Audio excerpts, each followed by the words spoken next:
आकाशवाणी से पेश है खबरनामा।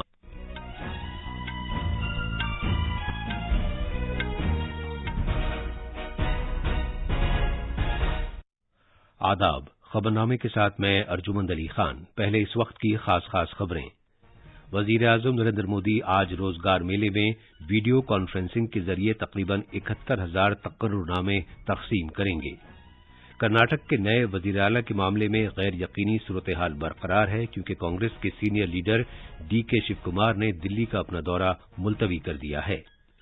मरकजी वजीर दाखिला अमित शाह ने इस बात की यकीन दहानी कराई है कि मणिपुर में मुख्तलिफ बरादरियों का तहफ़्फ़ुज़ करने के लिए सभी इक़दाम किए जाएंगे।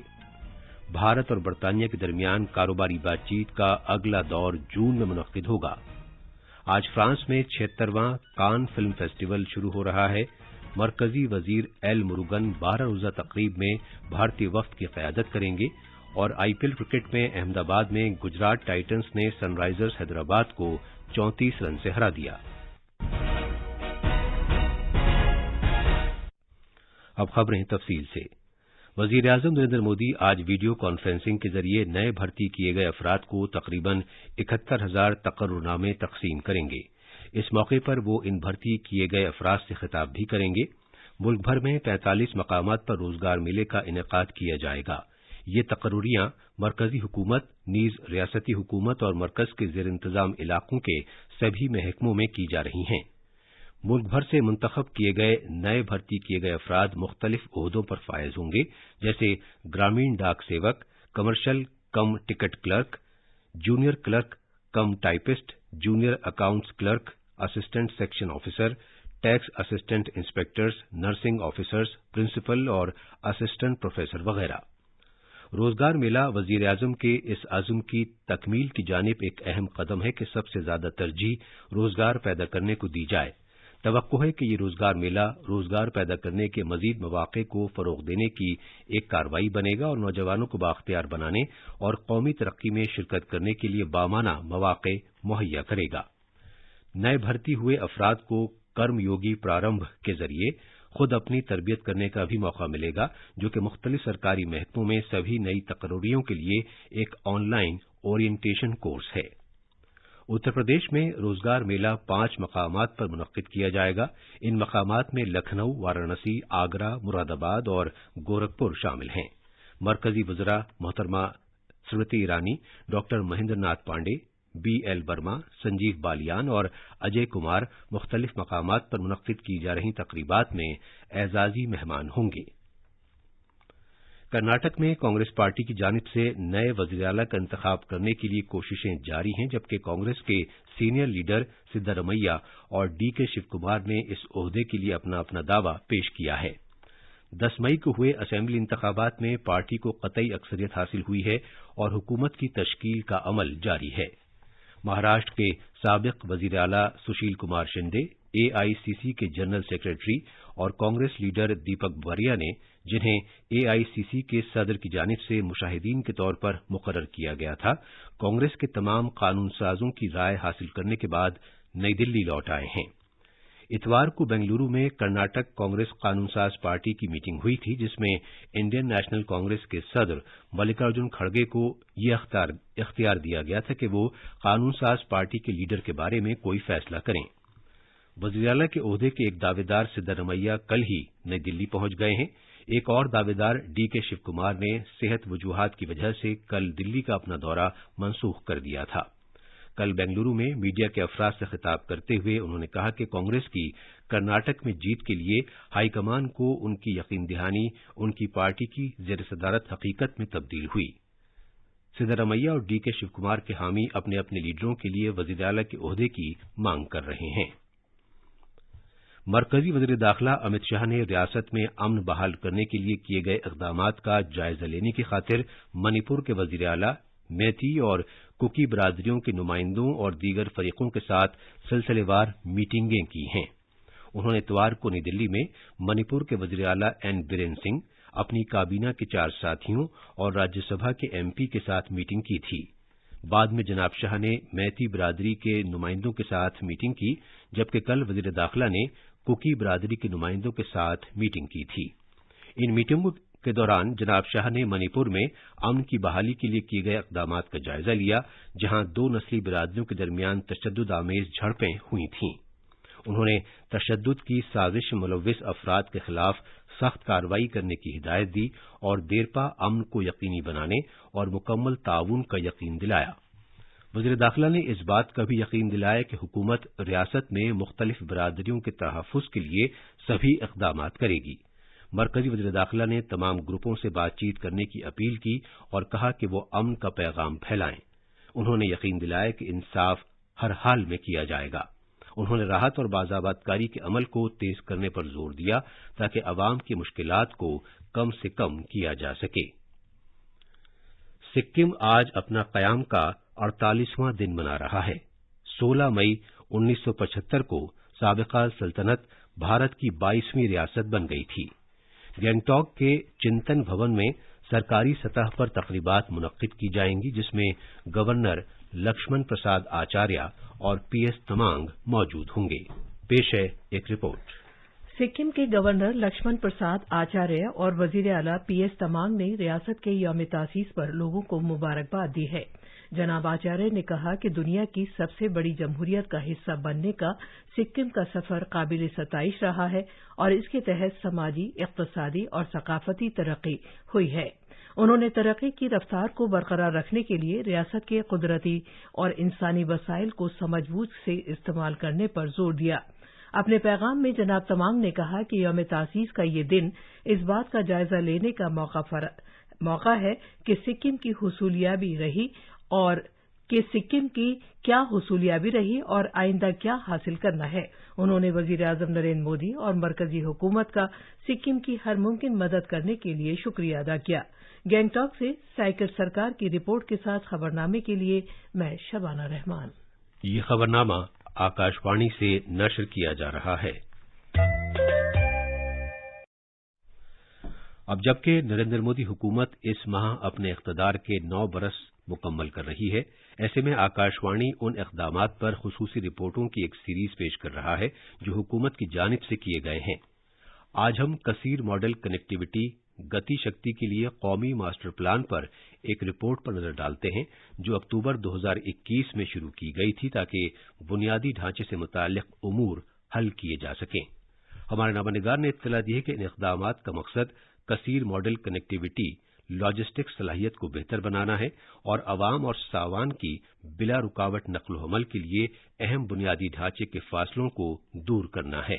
एक रिपोर्ट।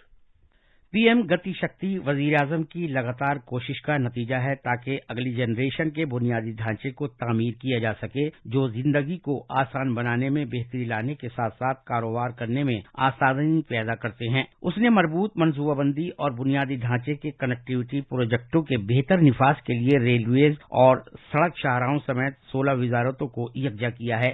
इस साल मार्च में बुनियादी ढांचे और सरमायाकारी से मुताल्लिक बजट के बाद के एक वेबिनार से खिताब करते हुए वजीर आजम नरेंद्र मोदी ने कहा था कि पीएम गति शक्ति नेशनल मास्टर प्लान भारत के बुनियादी ढांचे और उसके कसीर मॉडल लॉजिस्टिक के चेहरे को तब्दील करने जा रहा है। हम इंफ्रास्ट्रक्चर निर्माण को देश की इकोनॉमी का ड्राइविंग फोर्स मानते हैं। इसी रास्ते पर चलते हुए भारत 2047 तक विकसित भारत होने का लक्ष्य को प्राप्त करेगा। पीएम गति शक्ति नेशनल मास्टर प्लान की बहुत बड़ी भूमिका है। गति शक्ति भारत के इंफ्रास्ट्रक्चर का, भारत के मल्टी मॉडल लॉजिस्टिक्स का कायाकल्प करने जा रहा है। ये इकोनॉमी और इंफ्रास्ट्रक्चर प्लानिंग को, डेवलपमेंट को एक प्रकार से इंटीग्रेट करने का एक बहुत बड़ा टूल है। गुज़िश्ता 1.5 साल के अरसे में पीएम गति शक्ति पहल के तहत 200 से ज्यादा प्रोजेक्टों को मंजूरी दी गई और 5,14,000 करोड़ रुपए मालियत के प्रोजेक्टों का तखमीना लगाया गया है। उसने रोजगार के मौके भी पैदा किए हैं और मईशत को भी तक़वियत दी है। दीपेंद्र कुमार की रिपोर्ट के साथ नई दिल्ली से खबरनामे के लिए मैं हुसैन अख्तर। भारत और बरतानिया नई दिल्ली में अगले माह मुजव्वज़ा आजाद तिजारती समझौते के लिए अगले दौर की बातचीत करेंगे। नई दिल्ली में एक प्रेस कॉन्फ्रेंस से खिताब करते हुए गैर मुल्की तिजारत के डायरेक्टर जनरल संतोष कुमार सारंगी ने कहा कि पिछले साल दिवाली तक ये बातचीत होनी थी, लेकिन मुख्तलिफ वजूहात की बिना पर इसमें तौसी की गई। انہوں نے مزید کہا کہ دونوں فریقوں کا مقصد اب یہ ہے کہ جلد سے جلد مذاکرات اختتام تک پہنچیں۔ انہوں نے اس امید کا اظہار کیا کہ 5 سے 9 جون تک بات چیت کے 10ویں دور میں خاطرخواہ پیش رفت ہو سکے گی۔ جناب سارنگی نے یہ بھی بتایا کہ بھارت اور یورپی یونین کے درمیان تجارت کے ایک معاہدے کے لیے بات چیت کا 5واں دور بھارت میں 19 سے 23 جون کو ہوگا۔ مارچ سے اب تک مذاکرات کے 4 دور مکمل ہو چکے ہیں۔ آخری دور کی بات چیت میں 74 تکنیکی اجلاس میں 21 پالیسی شعبوں میں مذاکرات ہوئے تھے۔ بھارت اور کینیڈا کے درمیان تجارتی سمجھوتے کے بارے میں غیر ملکی تجارت کے ڈائریکٹر جنرل نے کہا کہ سامان اور خدمات کی مارکیٹ تک رسائی میں مذاکرات اگلے مرحلے میں پہنچ گئے ہیں۔ بھارت کی G20 کی صدارت کے تحت توانائی کی منتقلی سے متعلق ورکنگ گروپ کی تیسری میٹنگ کل ممبئی میں شروع ہوئی۔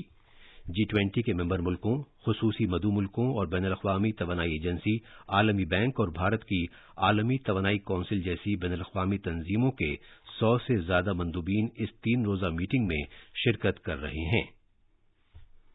وزیر اعظم نریندر مودی کے آئندہ مہینے امریکہ کے دورے سے قبل امریکہ کے وزارت خارجہ کے محکمے کے پرنسپل نائب ترجمان ویدانت پٹیل نے کہا ہے کہ امریکہ ان کے دورے کا منتظر ہے اور ان کے اس دورے سے دونوں ملکوں کے درمیان تجارت، سیکورٹی جیسے امور میں شراکت داری کو مزید وسعت دینے کا موقع فراہم کرے گا۔ انہوں نے یہ بھی کہا کہ یہ صحت اور آب و ہوا سے متعلق بحران کے مشترکہ عالمی چیلنجوں کی سمت کام کرنے میں بھی ایک اہم رول ادا کرے گا۔ فرانس میں 76واں کان فلم فیسٹیول آج شروع ہوگا۔ یہ فیسٹیول جانی ڈیپ کی فلم جین ڈو باری کے دکھائے جانے کے ساتھ باقاعدہ طور پر شروع ہو جائے گا۔ اطلاعات و نشریات کے وزیر مملکت ڈاکٹر ایل مروگن 12ویں دن کی تقریب میں بھارتی وفد کی قیادت کریں گے۔ اطلاعات و نشریات کے مرکزی وزیر انوراگ ٹھاکر ایک ویڈیو پیغام کے ذریعے افتتاحی اجلاس سے خطاب کریں گے تاکہ متن کی تخلیق کے لیے بھارت کو ایک عالمی مرکز کے طور پر نمایاں کیا جا سکے۔ بھارتی پویلین کو احمد آباد کے نیشنل انسٹی ٹیوٹ آف ڈیزائن کی طرف سے تیار کیا گیا ہے، جس کا موضوع ہے عالمی برادری کے لیے بھارت کی اختراعی معیشت کی نمائش۔ اگلے چند روز کے دوران ملک کے کئی حصوں میں زیادہ سے زیادہ درجہ حرارت میں اضافے کا امکان ہے۔ بھارت کے محکمہ موسمیات IMD نے کہا ہے کہ آنے والے 2 سے 3 روز میں مشرقی ساحلی علاقوں میں گرمی کی شدید حالات رہنے کا امکان ہے۔ IPL کرکٹ میں کل رات احمد آباد کے نریندر مودی اسٹیڈیم میں گجرات ٹائٹنز نے سن رائزرز حیدرآباد کو 34 رن سے ہرا دیا۔ پہلے بلے بازی کرتے ہوئے گجرات ٹائٹنز نے مقررہ 20 اوورز میں 9 وکٹ پر 188 رن بنائے تھے۔ آج لکھنؤ کے بھارت رتن شری اٹل بہاری واجپئی ایکانر کرکٹ اسٹیڈیم میں لکھنؤ سپر جائنٹس کا مقابلہ ممبئی انڈینز سے ہوگا۔ یہ تھیں خبریں اور اب اخبارات کے آئینے کے ساتھ ہیں شبانہ رحمان۔ شکریہ ارجمن۔ راجدھانی دلی سے شائع ہونے والے آج کے بیشتر اردو اخبارات نے الگ الگ خبروں کو شہ سرخی بنایا ہے۔ روزنامہ ہندوستان ایکسپریس نے لوک سبھا اسپیکر اوم برلا کے اس بیان کو سرخی بنایا ہے کہ جمہوریت میں بحث و مباحثہ تعمیری اور مثبت انداز میں ہونا چاہیے۔ پارلیمنٹ ہاؤس کمپلیکس میں قانون سازی کے مسودے پر 12 روزہ تربیتی پروگرام سے لوک سبھا اسپیکر کا خطاب۔ وزیر داخلہ امت شاہ کے اس بیان کو بھی روزنامہ ملاپ، انقلاب، راشٹریہ سہارا سمیت تقریباً سبھی اخباروں نے نمایاں کیا ہے کہ قانون سازی ایک ہنر ہے۔ روزنامہ ہندوستان ایکسپریس کی سرخی ہے کہ وزیر صحت ڈاکٹر منسکھ مانڈویہ نے جاپانی تاجروں کو بھارتی دوا ساز مارکیٹ میں داخل ہونے کی دعوت دی۔ انہوں نے کہا کہ حکومت کی پالیسیاں ان کے لیے سازگار ہیں۔ اور اب آخر میں خاص خبریں ایک بار پھر۔ وزیر اعظم نریندر مودی آج روزگار میلے میں ویڈیو کانفرنسنگ کے ذریعے تقریباً 71,000 تقرر نامے تقسیم کریں گے۔ کرناٹک کے نئے وزیر اعلیٰ کے معاملے میں غیر یقینی صورتحال برقرار ہے کیونکہ کانگریس کے senior leader DK Shiv Kumar نے دلی کا اپنا دورہ ملتوی کر دیا ہے۔ مرکزی وزیر داخلہ امت شاہ نے اس بات کی یقین دہانی کرائی ہے کہ منی پور میں مختلف برادریوں کا تحفظ کرنے کے لیے سبھی اقدامات کیے جائیں گے۔ بھارت اور برطانیہ کے درمیان کاروباری بات چیت کا اگلا دور جون میں منعقد ہوگا اور IPL کرکٹ میں احمد آباد میں گجرات ٹائٹنز نے سن رائزرز حیدرآباد کو 34 رن سے ہرا دیا۔ اس کے ساتھ ہی یہ خبرنامہ ختم ہوا۔